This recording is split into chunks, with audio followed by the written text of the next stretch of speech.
फकरुल्लाह। फक्र है जनाब। तुम पेरिस वाले खेमे में जाओ, तुम्हें पेरिस में फाड़ना है। जी जनाब।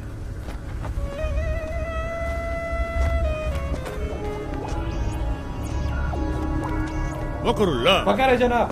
तुम अमेरिका वाले खेमे में जाओ, तुमको अमेरिका में फाड़ना है। जनाब। फखरुल्लाह। फखर है जनाब। वो तो हमको भी है तुम पर। तुम हमारे साथ आओ, तुमको हिंदुस्तान में फाड़ना है। मुझे हिंदुस्तान में शहीद नहीं होना जनाब।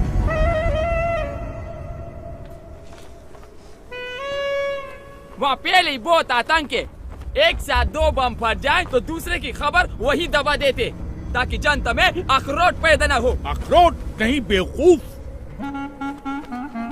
आक्रोश। बाकी का टीआरपी नेता ले जाते। मुझे तो इंटरनेशनल न्यूज बनना है। Love in Paris, americano. खामोश।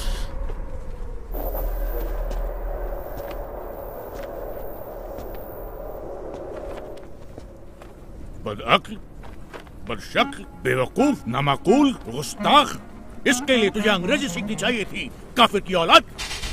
अब तुम 2 ही जगह पढ़ सकता है, या पाकिस्तान या हिंदुस्तान। हिंदुस्तान जनाब। अल्लाह, सुभान अल्लाह, बरकतुल्लाह, इंतामुल हक, अल्लाह, ओस्मा बिन लादेन, अल्लाह। आओ मेरे साथ।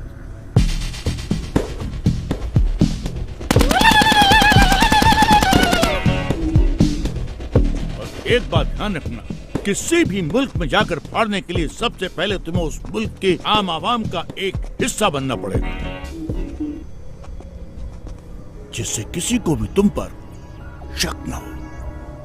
इसलिए सबसे पहले मैं तुम्हें एक सच्चे हिंदुस्तानी जैसा बनाऊंगा, और सच्चे हिंदुस्तानी जैसा बनने के लिए तुम्हें हिंदुस्तान की तवारीख यानी कि हिस्ट्री और वहां की रवायत जाननी होगी, और वो तुम्हें मैं ना नहीं बताऊंगा, ये बताएगा।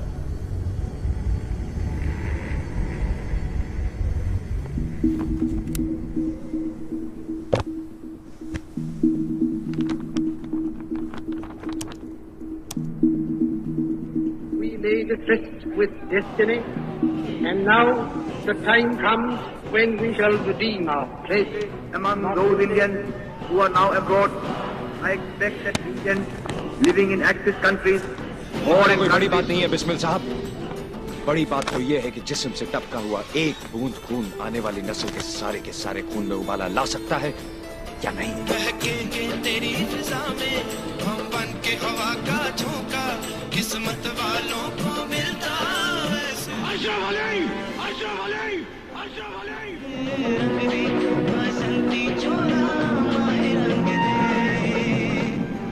लेकिन हमारा हिंदुस्तान जिंदाबाद था, जिंदाबाद है और जिंदाबाद रहेगा। हिंदुस्तान जिंदाबाद। देखा जाए बर्बादियों का समा, ईश्वर या अल्लाह ये पुकार सुन ले, ईश्वर या अल्लाह हे दाता।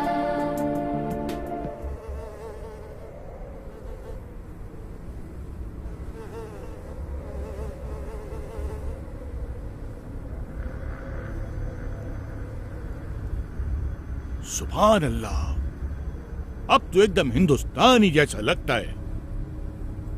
कैसा महसूस होता है? एकदम इंसान जैसा।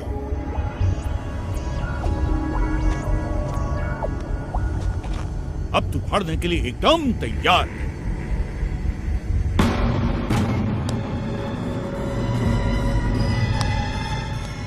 जाओ, अब फाड़ दो इसको।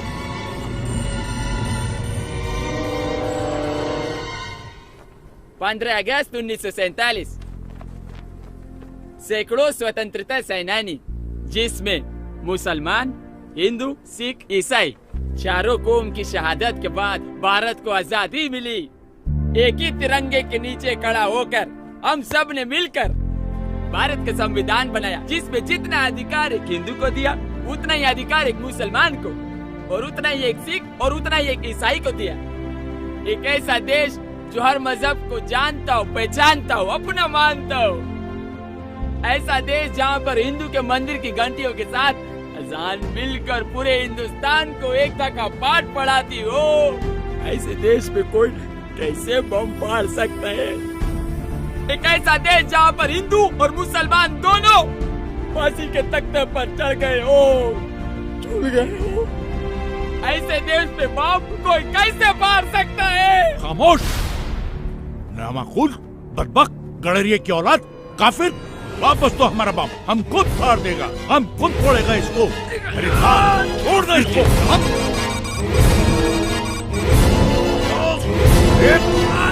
क्यों नहीं?